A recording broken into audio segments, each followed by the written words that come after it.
وائل الجلاتي اليوم قدم مباراة ممتازة جدا، خاصة بالوقت الحساس. شفنا له وائل اليوم عم يسجل 2 3 بوينتس. وائل، شو بتخبرنا أول شيء عن بطولة دبي لحد هلا، وعن مباراة اليوم، وعن تجربتك مع فريق الوحدة؟ اول شيء انا بتشرف بالمشاركه مع اي فريق بيمثل بالاسم بلدي سوريا باي بطوله خارجيه، واكيد النادي الوحده هن اخواتي. بالنسبه للعبه اليوم حرام، يعني تفاصيل صغيره، كنا بنقدر ما نوصل للاوفر تايم. هاي الفرق ما رح نقول الخبره، لانه نحن كمان فريقنا بيتعامل بالخبره، لو ما عندنا هاي الخبره ما كنا مشينا معهم للاوفر تايم. تفصيل صغير، ابسط خطا، اكلنا 3 بوينت بعيده ما قدرنا نعوضها. كيف بتشوف مشوار فريق الوحدة لحد هلا ببطولة دبي؟ كان في تصاعد بالمستوى؟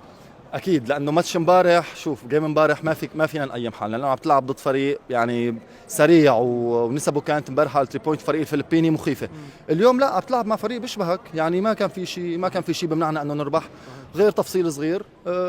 عندنا لسه ماتشات صعبه، لازم نربح جيمين لنطلع نمشي، لازم. وائل، بالدوري السوري مع مين راح نشوفك، ولا هلا بكير؟ ومحل ما رح كون بين اهلي واهلي واخواتي، محل ما رح كون. طيب، شكرا كثير وائل، بتمنى لك عبدول. توفيق حبيبي. حبيبي. سلام. باي باي.